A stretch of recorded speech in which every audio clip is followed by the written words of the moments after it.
The press conference within the framework of the AEF 2017 was held on the topic Partnership on Transport and Logistics in Central Asia, initiated by the USAID Agency for International Development. This project is aimed at developing competitiveness, trade and job creation in 5 countries of the Central Asian region. About 40 companies have already supported this idea.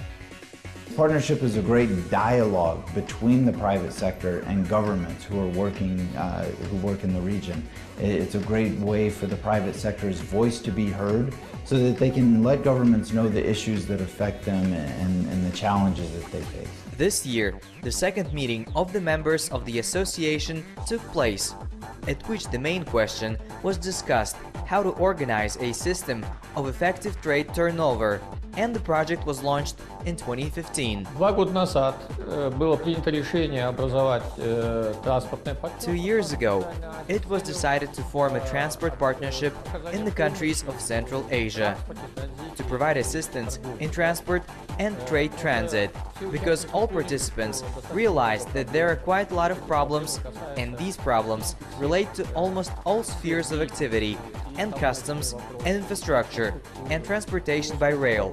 It rolled in and prevented the participants from conducting trading operations. Members of the partnership developed the plan until 2020, which reflects specific actions by segments. They are aimed at improving the legal and regulatory documents in the countries of the region. Training seminars for top managers, logisticians, businessmen and forwarders are also provided. I hope that it will increase the dialogue. I hope that this will be a voice for the private sector.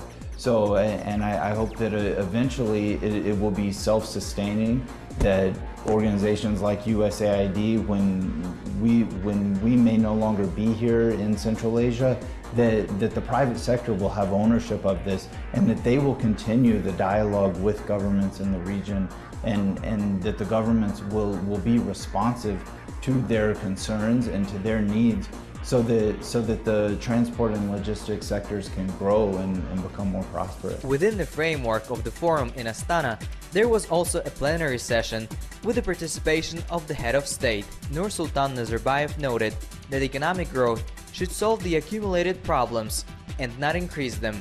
Therefore, the world community today needs a gradual transition to a new economic model. The president voiced his vision of such a model.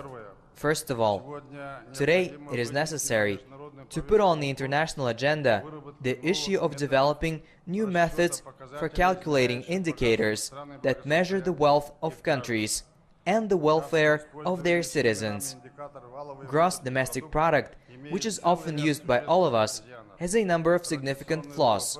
Traditional GDP creates a false perception of economic prosperity. I believe that on the basis of green GDP and such indexes as the Human Development Index, the OECD Best Living Index, the world community can adopt an updated methodology for calculating GDP. It should adequately reflect the needs for balanced development of countries.